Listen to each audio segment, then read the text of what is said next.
Hi friends, అందరికీ నమస్కారం. ఈరోజు నేను మటను ములక్కాడ కర్రీ ఎలా ప్రిపేర్ చేయాలో చూపిస్తాను. ఈ మటను ములక్కాడ కర్రీ చాలా టేస్టీగా ఉంటుంది.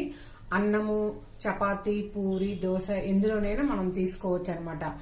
ఈరోజు మటన్ ములక్కాడ కర్రీకి నేను 1/2 కేజీ మటన్ తీసుకున్నానండి. 1/2 కేజీ మటన్ తీసుకుంటే ఒక బిగ్ సైజు ములక్కాడ తీసుకోవాలి. చక్కగా ములక్కాడని ఇలా పీస్ తీసుకొని పెట్టుకోవాలి.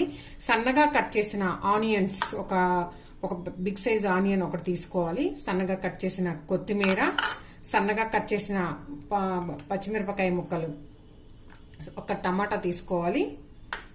కొంచెం కరివేపాకు, కొంచెం గరం మసాలా, కొంచెం జింజర్ గార్లిక్ పేస్ట్, కొంచెం ఆయిల్ తీసుకుంటాను. ఇప్పుడు మటను ములక్కాడ కర్రీ ఎలా ప్రిపేర్ చేయాలో చూపిస్తాను. ఇప్పుడు నీట్ గా కట్ చేసిన మటన్ని మనం